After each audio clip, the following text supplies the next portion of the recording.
Eu diria que muita gente ainda demandará inúmeras reencarnações para entender-se um espírito e descobrir o esforço pessoal que deverá fazer para avançar. Felizmente, nós já estudamos as reencarnações.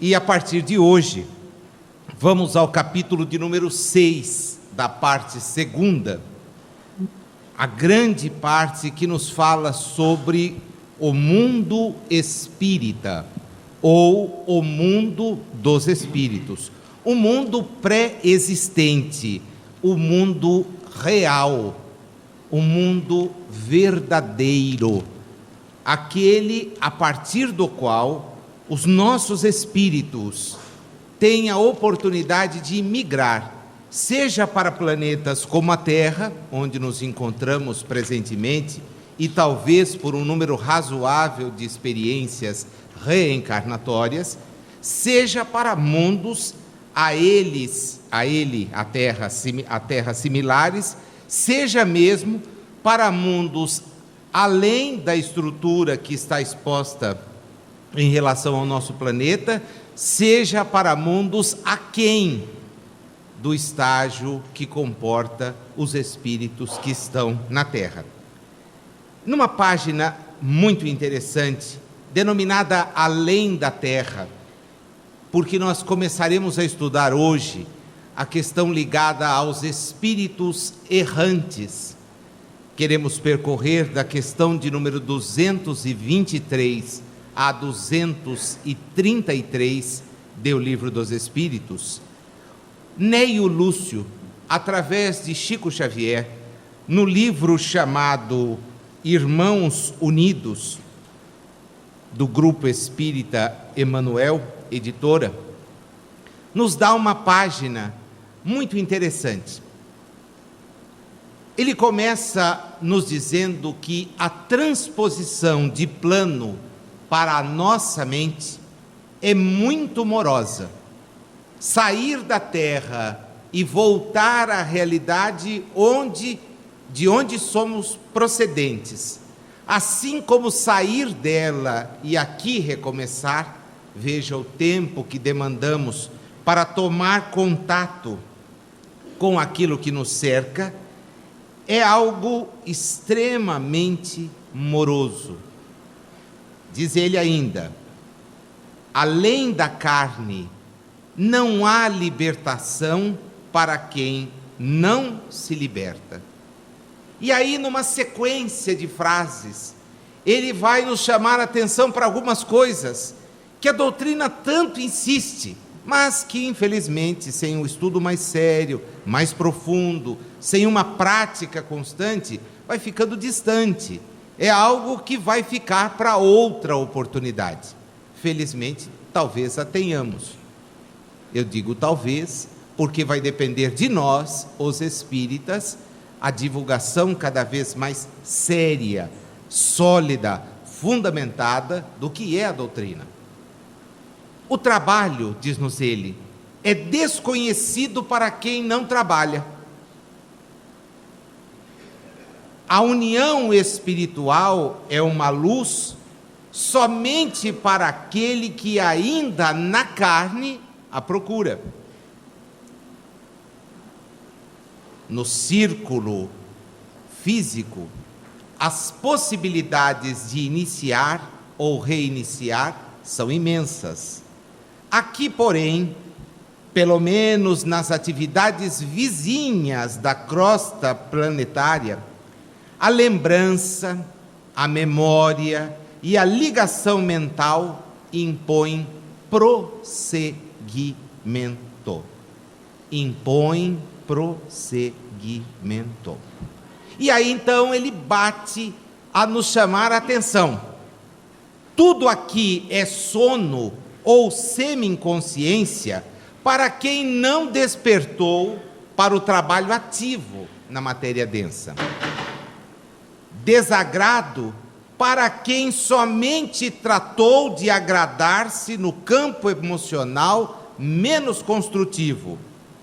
Angústia para quem não exercitou a paciência, atenuando as próprias aflições e desânimo, ou perturbação, para quem não aceitou os benefícios da luta ou entravou a marcha dos que buscavam lidar e lutar com nobreza. A clareza do ensinamento de Neio Lúcio é a mesma clareza com que Allan Kardec coloca a sua atenção para saber como é a vida após a morte. Numa expressão muito feliz, Ivone Amaral Pereira diz-nos que certas obras vieram ampliar o conhecimento trazido pelos espíritos e trabalhado por Kardec. Um desses espíritos, não tenho a menor dúvida, foi André Luiz. Na série denominada A Vida no Mundo Espiritual, ele tem a chance de nos mostrar como são os anos, como são as tarefas dos espíritos que deixam a crosta planetária e reingressam na vida que Jesus denominava vida em abundância. Mas, da mesma maneira que André Luiz e Neio Lúcio, Kardec também colhe dos espíritos a informação de que não podemos guardar ilusões. Despertaremos ou não amanhã na realidade espiritual, na medida em que tivermos uma exata dimensão do que precisamos fazer. E não é fazer lá, é fazer cá. Se já tivermos consciência da necessidade da nossa instrução, da necessidade da nossa melhoria íntima, da mudança da nossa maneira de encarar as coisas, do esforço diuturno para vencermos as nossas próprias limitações, será para nós, então, o despertar na realidade espiritual um conforto. Na questão, então, de número 223, há uma pergunta feita por Kardec que demanda sempre muito interesse por parte daqueles que, começando a entender a doutrina espírita, gostariam de saber se o reencarne é imediato. Se desencarnando, nós, mais do que depressa, tomamos um novo corpo, para aí sim dar continuidade às nossas experiências na face da Terra, ou, o que é interessante e nunca pode ser esquecido, além da Terra também.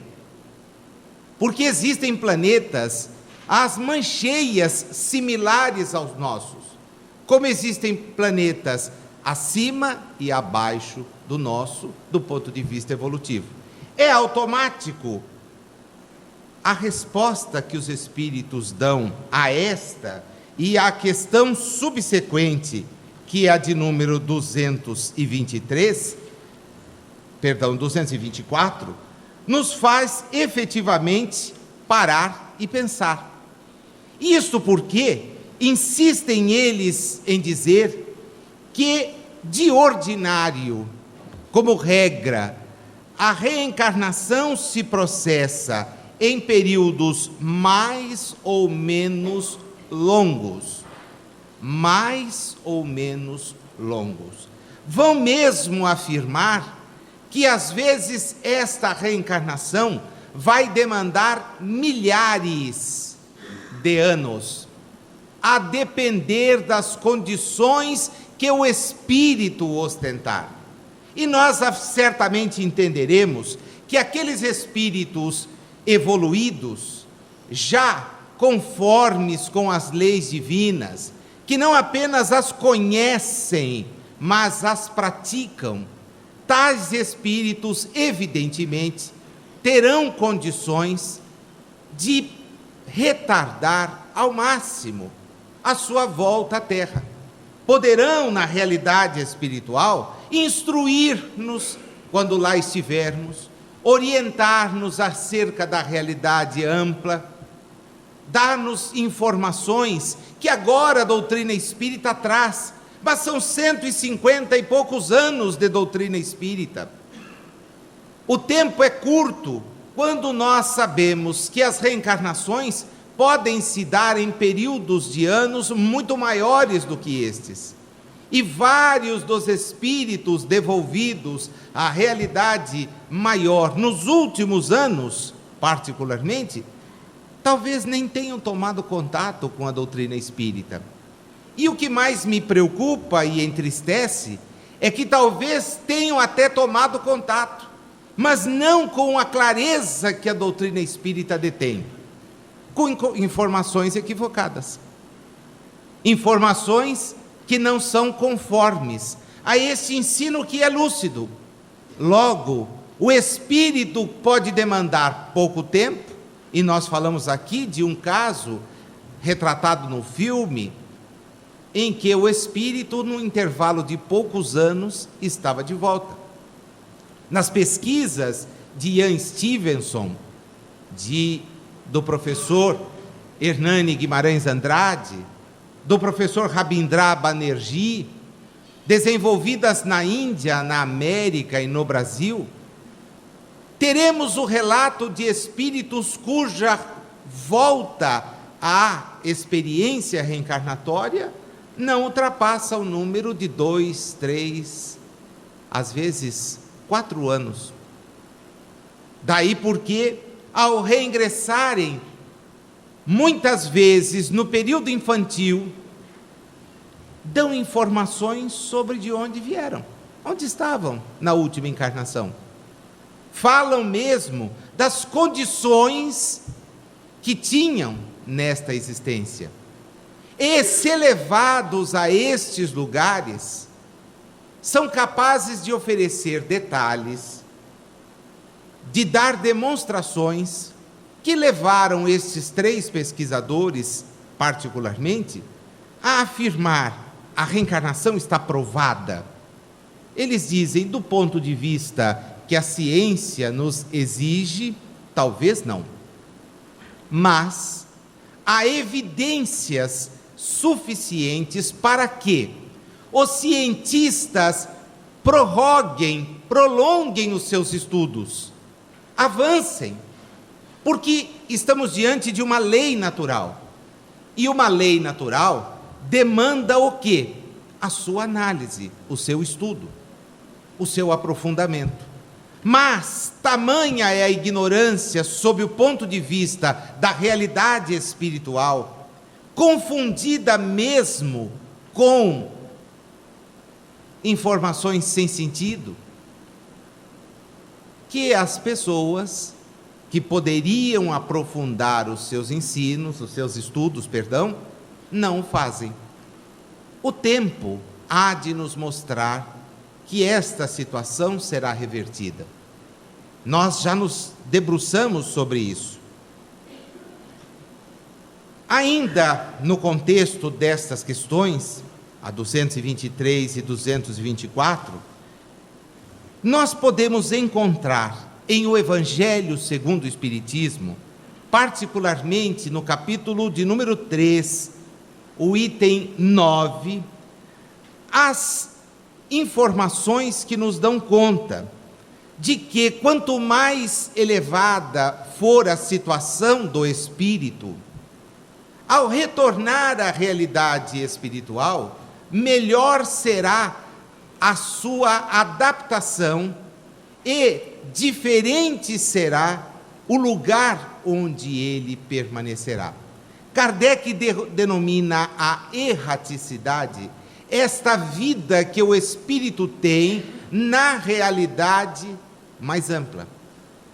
E a primeira ideia, a palavra erraticidade, pode sugerir que o espírito perambula, vai de um lugar ao outro sem ter onde seja se abrigar. Nós sabemos que não é assim. Todavia, também aprendemos, e aí é a lupa de André Luiz quem vai nos dar estas informações, que o espírito, a depender desta sua condição, automaticamente pode estar vinculado a um grupo. Ele nos narra, a partir do romance Nosso Lar, a afinização de espíritos que, tendo vindo para o Brasil, desde o descobrimento, deliberaram, após um período de vida na realidade mais ampla, constituir, com as suas vibrações, o seu pensamento, uma colônia denominada Nosso Lar. Se lermos a Ivone do Amaral Pereira, iremos perceber que Camilo Castelo Branco e seus companheiros serão acolhidos numa colônia afeta às cidades portuguesas de nome Esperança. Se lermos as obras de Carbachútel, encontraremos da parte dele informações sobre a Alvorada Nova. E assim, nesta sucessão de nomes e de explicações, vamos ver que nem sempre os espíritos ficam perdidos. Nem sempre os espíritos não têm para onde se deslocar. Via de regra, podem sim ser acolhidos. Mas, voltemos a Neio Lúcio. Tudo aqui é sono ou semi-inconsciência para quem não despertou para o trabalho ativo. Desagrado para quem somente tratou de agradar-se no campo emocional. Angústia para quem não exercitou a paciência, atenuando as próprias aflições, etc, etc, etc. Isto é, somos espíritos que trazemos em nós mesmos o nosso retrato, a nossa condição. Daí porque deixar a terra nem sempre representará avançar, nem sempre representará isso. Permaneceremos estacionários. Às vezes, o que é lamentável, e a literatura espírita demonstra, a obra de Nicolau Camille Flammarion, As Casas Mal Assombradas, retrata exatamente isto. O que são esses lugares que muitas vezes as pessoas evitam, tamanha a gama de fenômenos que ali acontecem. São lugares ainda ocupados por espíritos que não se deixaram perceber, não se tocaram, na linguagem mais simples, de que já estão desencarnados. E vigiam aqueles lugares, como se lhes pertencessem. Resultado, ninguém fica lá. E quando fica, amplia uma barbaridade o temor, né? Eu fiquei uma vez numa casa em que havia essa notícia de que era uma casa mal assombrada. Na verdade, ela era só frequentada ostensivamente por gente do outro lado. E quem tem a mediunidade é complicado, né? Porque a gente chega e já na hora percebe. A primeira impressão que os espíritos queriam passar era de medo. Olha, você está ocupando um espaço que é nosso. Sim, de vocês na dimensão que vocês estão. Na minha, na dimensão que eu estou. É uma questão de só afinizar. E aí, durante a noite, como o medo é um companheiro fantástico, né? Nós estávamos num grupo de escoteiros e começou a girar. Você está ouvindo arrastar corrente? Não. Está ouvindo bater porta? Só se for o vento, alguma coisa assim. Um cachorro latindo à distância, já tinha alguém lá. Olha, o que será que é isso? O medo não é um bom companheiro para estas questões. Mas o fato é que os espíritos, muitas vezes, não conseguem se desligar daquilo que tem. Dizem-nos os estudiosos sobre o assunto, que para a gente ter uma ideia muito clara de como será o nosso despertar na realidade espiritual, basta lembrar da nossa noite de sono. Como foi a sua última noite de sono? Um horror, né? Sonhei que eu estava trabalhando, que eu estava correndo atrás disso, precisava pagar conta e acho que tem greve, eu não consegui, eu tinha que fazer aquilo outro. Bom, e amanhã, quando você desencarnar? Olha, vai continuar ali naquela mesma sintonização. Demanda muito tempo, Nazil? Às vezes, séculos. E o que acontece? Nada. A gente vai se preparar para uma nova existência, ou vai a ela ser encaminhado quando reunir condições. É a realidade nua e crua. Kardec, então, na 225, nós podemos seguir um pouco mais, diz: a erraticidade, estar nesta condição, é por si só um sinal de inferioridade dos espíritos? Não, insistem os espíritos quando lhe respondem. Por quê? Porque a erraticidade é um estado natural. Estou nessa condição de espírito e vou me aproximando, me afinizando, buscando pensamentos que se conformam com o meu. A encarnação, dizem eles, a encarnação é que é o estado transitório. Em seu estado normal, o espírito está liberto da matéria. Em A Gênese, no número 25, capítulo 11, Kardec registra isso com todas as letras. Todavia, a encarnação do espírito não é constante, nem perpétua, é transitória. Deixando um corpo, ele não retoma imediatamente outro. Durante mais ou menos considerável lapso de tempo, vive da vida espiritual, que é a sua vida normal, de tal sorte que insignificante vem a ser o tempo que lhe duram as encarnações, se comparado ao que passa no estado de espírito livre. Olha que interessante bater nessa tecla, né? Irrisório é o tempo que ficamos aqui. E a gente imagina que aqui é que está a coisa. Daí o apego absurdo. O apego absurdo que mantemos pelas coisas daqui.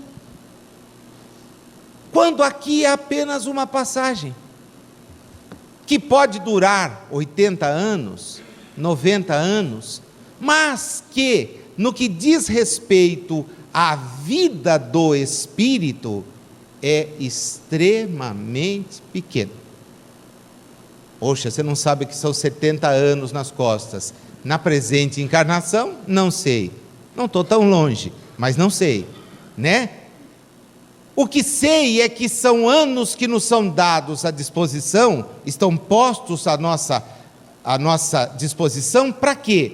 Para justamente podermos avançar, conhecer, avançar. É como se tivéssemos a chance de, sem termos que nos ocupar de coisas talvez mais profundas, fosse nos dada a chance de nos exercitar. Daí porque, com muita propriedade, se costuma dizer que este período de reencarnação é uma prova.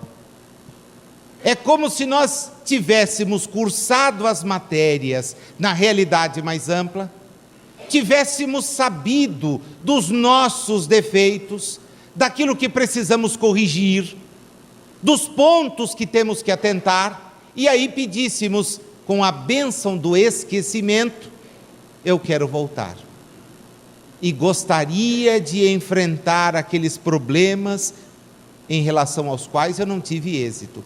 E alguém, via de regra, um mestre, um instrutor, um protetor, nos afiança esse recomeço. E nós vamos descobrir depois, pela doutrina espírita, não chegamos aí ainda, que este guia, este companheiro, está sempre conosco. Presta atenção, que não é aquela figura que fica do lado, mas está sempre sintonizado conosco, de maneira a nos guiar. Olha, cuidado, exercita a paciência, cuidado, perdoa. Abre essa página aí, dá uma lida. Aí você abre e fala, nossa, é para mim. É uma sugestão fantástica. Abre, dá uma conferida. veja isto, oriente-se sobre aquilo. É alguém que nos quer ver avançar, progredir. Esse é o papel de quem nos tutela. É um espírito que talvez já não precise estar tão regularmente na terra e em mundos físicos como talvez nós demandemos permanecer. Na questão subsequente, Kardec obtém a confirmação dessa ideia. Quer dizer que são errantes todos os espíritos que não estão encarnados? Sim. Mas com relação aos que tenham de reencarnar. E aí ele toca num ponto que vai merecer de Kardec todo um comentário na mesma questão.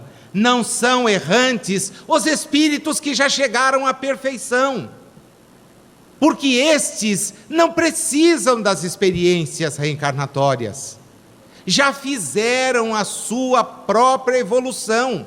Jesus, vão nos dizer os espíritos, é o exemplo maior que todos temos. Um espírito que não precisava estar reencarnado, não demanda mais as reencarnações. Daí porque a nossa cegueira espiritual fez com que o tomássemos por Deus, tamanha expressão evolutiva que ele ostenta. Um espírito que aqui estando, ensinou-nos pelo seu próprio exemplo como deveria ser a nossa vinculação em relação à terra. Em lições simples, a cada dia basta a sua preocupação. Que a gente repete, acha lindo, mas não cumpre. Acha lindo. Nossa, como é bonito, olhai os lírios do campo. Eles não tecem, não fiam, e nem Salomão teve tanta. Então cuidado com essa atenção às coisas transitórias. De quem é a moeda? É de César? Dai a César o que é de César, e a Deus o que é de Deus. O tempo todo nos falando de uma realidade que ele vive, mas não porque tenha sido criado à parte, porque fez a sua própria evolução. Daí porque diante das nossas pequenezes, o seu comportamento era sempre o comportamento daquele que compreendia, que entendia. Na questão de número 1015, do Livro dos Espíritos que estamos estudando, não cai na prova, tá? Agora está chegando a época da prova, o sujeito fica preocupado. Quem está chegando hoje, pegou o curso em andamento, já tem uma avaliação. A gente não avisa, mas vai chegar um dia que tem a prova e você recebe aí a folha, né? Cuidado que é a folha corrida, aquela que você vai levar para o outro lado, né? Como é que está aí? Na questão de número 1015, expressamente referida nos comentários de Kardec, há uma pergunta interessante, que se deve entender pela expressão uma alma a penar. Porque vocês já ouviram isso, né? É uma alma penada. Me disseram isso lá naquele casarão onde haviam vivido escravos, e nós estávamos dormindo, pernoitando, né? Aqui tem almas penadas. E eu fiquei pensando, penada. Eu sei que anjo colocaram com pena, né? As asas do anjo, e isso é uma iconografia a representar o que voa. Para nós é ave. Então o sujeito botou num anjo duas asas com penas brancas, né? Aquela coisa sem sentido, mas põe lá que nasce nas costas. Tem até novela que diz que tem isso. Né? Estou por dentro, eu preciso. Se eu não olhar, eu sou chamado a atenção, não tenho tempo para assistir, mas vamos lá. Uma alma errante e sofredora, incerta de seu futuro, e a qual podeis proporcionar o alívio que muitas vezes solicita, vindo comunicar-se convosco. Posso repetir? Uma alma errante e sofredora, incerta de seu futuro. Daí porque, meus amigos, os nossos verdadeiros amigos espirituais nos ensinam a orar por aqueles que voltaram à realidade mais ampla. E eu te pergunto, num bate-pronto, quantas vezes na sua prece você se lembra daqueles que lhe foram caros? Seus pais, seus avós, eventuais familiares que estão na oportunidade, na realidade mais ampla. Nós nos lembramos deles nas nossas preces? Ou nos lembramos deles apenas, por exemplo, no dia consagrado aos mortos? Há aí um equívoco, porque eles estão vivos.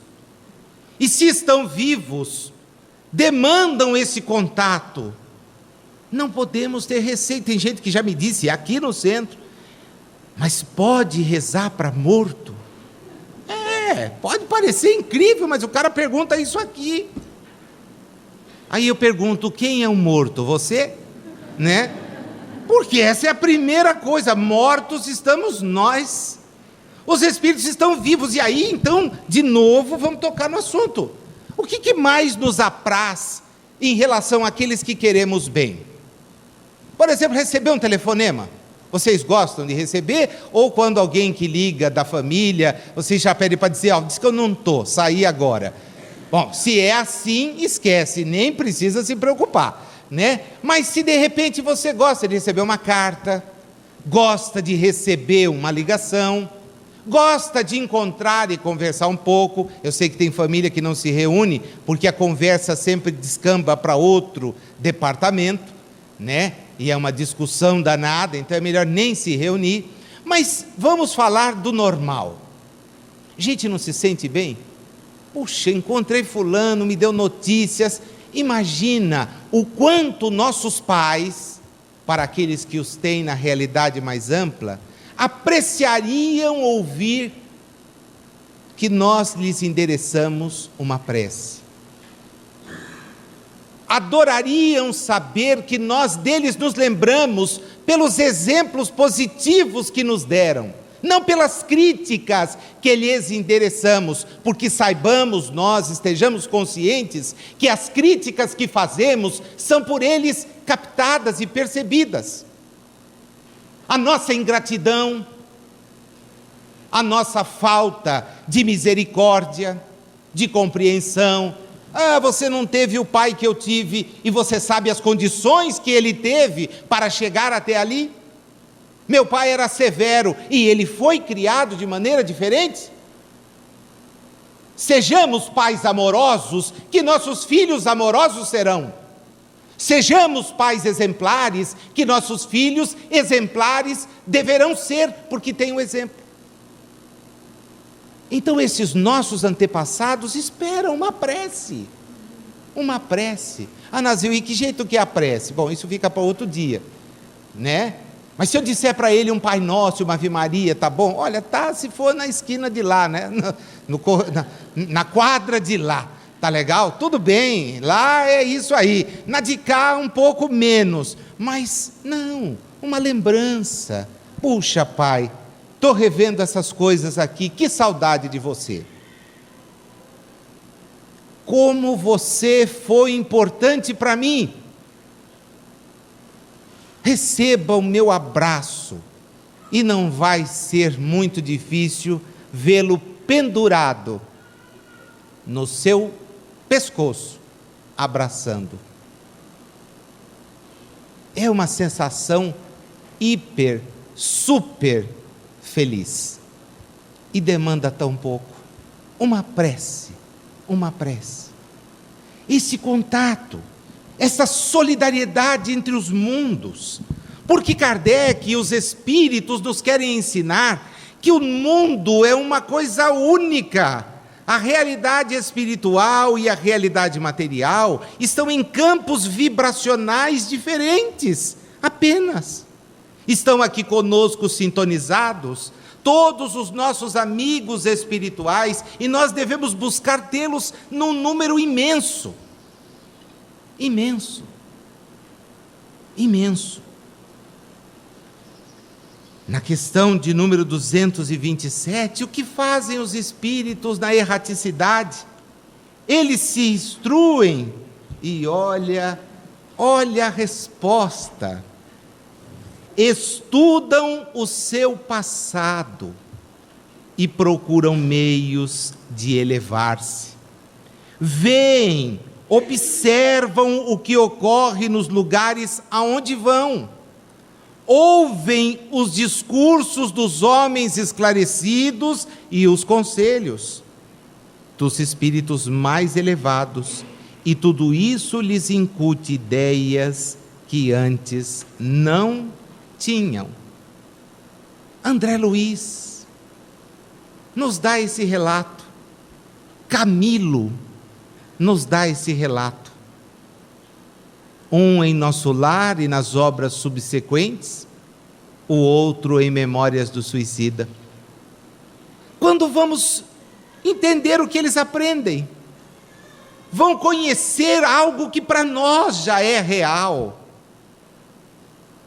Percebam, a desencarnação de Camilo no século XIX, em Portugal, em que a doutrina espírita tinha pouquíssimos membros que se ativavam, a desencarnação de André Luiz, na última vez, na cidade do Rio de Janeiro, onde o movimento espírita já tinha sua estrutura, e ele o demonstra logo que passa a visitar grupos organizados, como em Os Mensageiros, como em Missionários da Luz. Temos essa notícia, temos essa informação já. Daí porque talvez quando voltarmos à realidade espiritual, tenhamos condições de aprofundar o estudo que estamos começando, porque é apenas um estudo introdutório. A realidade espiritual é muito mais ampla do que a nossa talvez capacidade de entender. Como se as coisas se processam, e percebe, são eles chamados a fazer o que desde a antiguidade clássica se manda seja feito por todos nós: conheça a si mesmo. Estudam o seu passado e procuram meios de elevar-se. Que meios são esses, meus amigos? A reencarnação é um deles, em que a gente então pede: olha, me manda e me dá repleto de oportunidades de fazer o bem. E aí a gente chega aqui e cruza os braços. Olha, me manda em condições que eu possa ajustar com os meus desequilíbrios. E aí lá vem uma moléstia nos visitar os dias. E qual é o nosso comportamento da aceitação? Puxa, estou doente, preciso me compenetrar, a vida efetivamente é transitória, vou buscar o melhor tratamento, vou aprimorar a minha prece, vou me sintonizar com a realidade espiritual, porque de repente é apenas um aviso prévio. Olha, a coisa vai ficar mais grave e o seu estado de saúde inspira muitos cuidados, e talvez tenhamos que fazer a volta. Mas é esse o comportamento nosso? O sujeito tem uma unha encravada e maldiz o céu todo. Tem um problema criado por ele.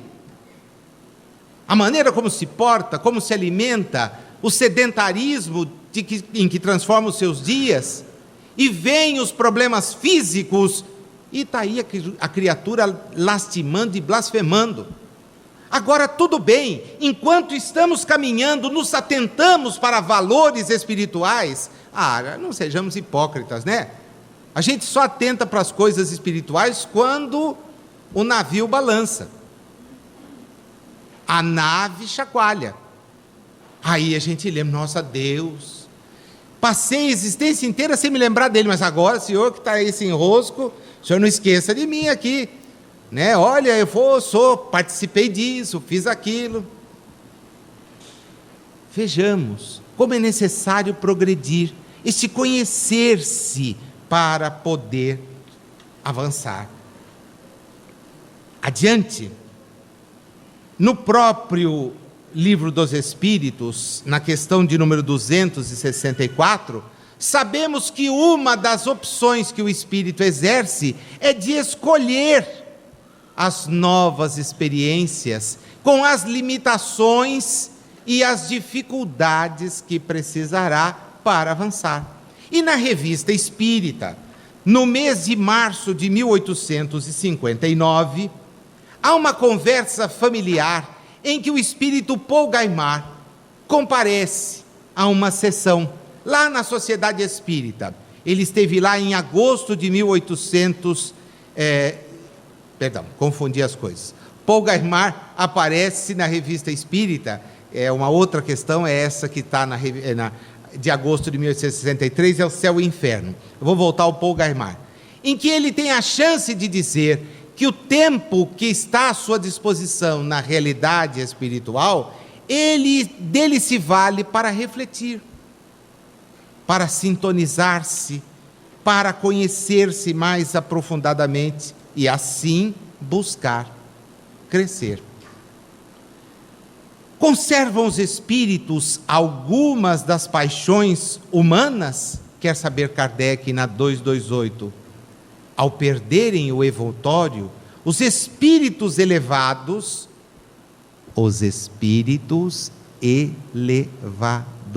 não os levados, tá?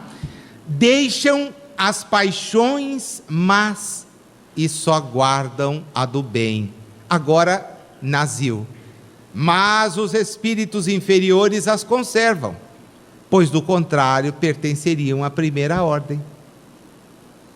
Na 317, Kardec faz uma pergunta muito sutil e que isto confirma. Após a morte, os espíritos conservam o amor à pátria? Olha, sim, dependendo do grau de elevação. Para espíritos elevados, a pátria é o universo. Agora, para espírito bairrista, tem até árvore genealógica. Espírito limitado faz. E se encontrar algum nobre, nem que seja num título comprado, porque os títulos de nobreza sempre foram comprados, né? Tive um conde na minha família. Verdade, é um conde. E aí conta toda a ascendência até o conde.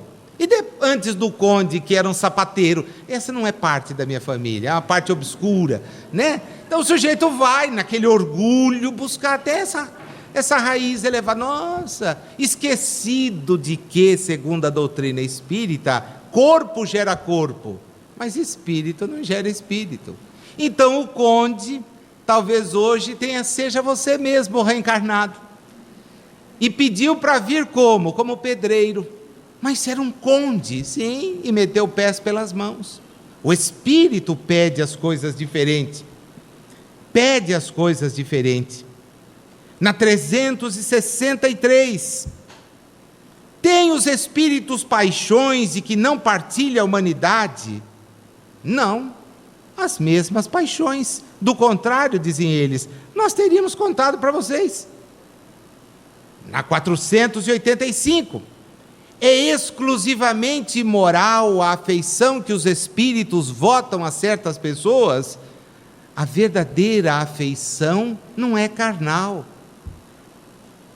A verdadeira afeição é a afeição de natureza que transcende. O amor da posse, da paixão, não pode ser um amor que conduza. E isso é explorado na 972. Como procedem os maus espíritos para tentar os outros espíritos, não podendo jogar com as paixões? As paixões não existem materialmente, mas existem no pensamento dos espíritos atrasados. Vou voltar, tá? As paixões não existem materialmente, existem no pensamento dos espíritos atrasados. Nem preciso falar das revistas que vêm na sequência, né? 229. Por que deixando a terra, os espíritos não deixam aí todas as suas más paixões? E aí, talvez a resposta não seja aquela que a gente gostaria de ouvir, mas é clara. Escuta aqui, você está pensando que o sujeito que é invejoso, quando chega aqui, deixa de ser? E há um caso muito interessante, é um despojar do espírito muito bonito, num livro chamado Voltei. Frederico Figner, que havia sido presidente da Federação Espírita Brasileira, figura fantástica, inovadora, e que experimentou para poder chegar até a doutrina espírita, uma experiência muito dolorosa com a desencarnação de uma filha, e que a partir daí teve a sua atenção voltada para a realidade espiritual, está prestes a desencarnar quando percebe a presença da filha querida, aquela que o havia feito pelo seu desencarne se aproximar da doutrina. E foi uma aproximação tão forte que ele acabou dirigindo o órgão máximo do movimento espírita brasileiro. Por intermédio do Chico, ele relata então a volta. Voltei. Esse é o título do seu trabalho. E qual não é a nossa surpresa quando o percebemos sendo conduzido pelas vias umbralinas, pelo espírito Bezerra de Menezes. Era um time de primeira. Ele fica enciumado, porque sendo conduzido lá, quem está à frente da caravana é uma professorinha. E ele de certo pensa com seus botões, imagina eu aqui, o presidente da federação, e quem está indo na frente é a professorinha. Quando chegam no lugar mais bonito, quem é recebido? A professorinha. Uma festa imensa para ela. E ele pergunta, e eu? Você não é aqui, você vai mais adiante. Como assim? Eu não... É mais... Não, a gente veio primeiro aqui deixar a professorinha. Vocês aprenderam onde poderiam estar? Sim, agora vamos para onde vocês têm que estar. E ele volta. Que narrativa linda. A gente vai às lágrimas, vendo o espírito descobrir-se. E embora repleto de conhecimentos, reconhece nas suas atitudes os equívocos. Tem a chance, é uma obra imperdível. Daquelas que a gente lê e relê e sempre extrai lições que Kardec está nos dizendo aqui, os espíritos estão reforçando. Nós voltamos à realidade espiritual que somos. Por isso, Neio Lúcio, quem não se preocupou em avançar, estacionado permanecerá. Quem não se ocupou da prática do bem, por certo, enrolado estará. Lá na realidade de onde procedemos, podemos progredir? A resposta é sim. Podemos nos melhorar muito. Para isso, é efetivamente necessário ter vontade e desejo de consegui-lo. O curioso é o término da resposta. Na existência corporal é que põe em prática as ideias que adquiriu. Veja que eu disse da história da prova.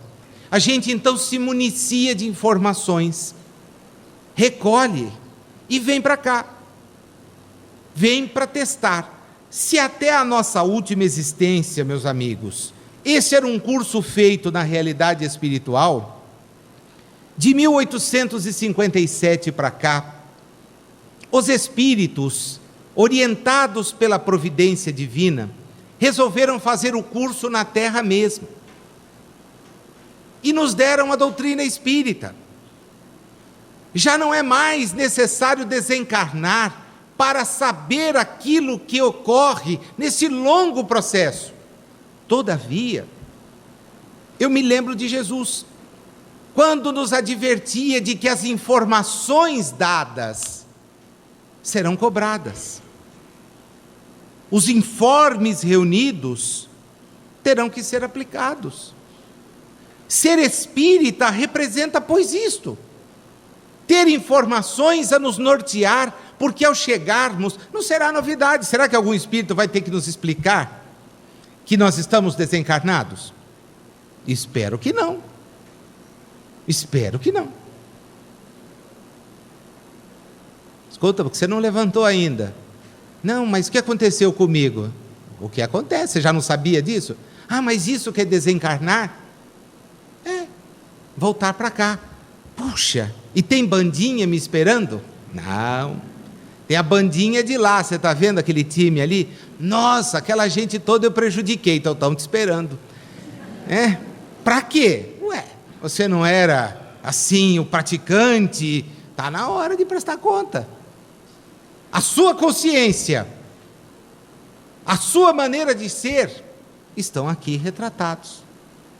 As questões que se seguem são exatamente explorando isso. Os espíritos são desfelizes, são desgraçados na realidade espiritual? Olha, vai depender dos méritos. Nós sofremos pelas nossas paixões. Posso ir a qualquer lugar na realidade espiritual? E a resposta: você só vai onde a sua elevação permite. Daqui para baixo, qualquer lugar. Mas e daqui para cima? Esta é a questão. Daqui para cima demanda esforço, que você ainda não fez. Então recomeça, filho. Pega de volta a estrada. Mas eu vim de uma existência tão repleta de facilidades. Eu me perdi com elas. Ótimo. Recomeça na dificuldade. Luta.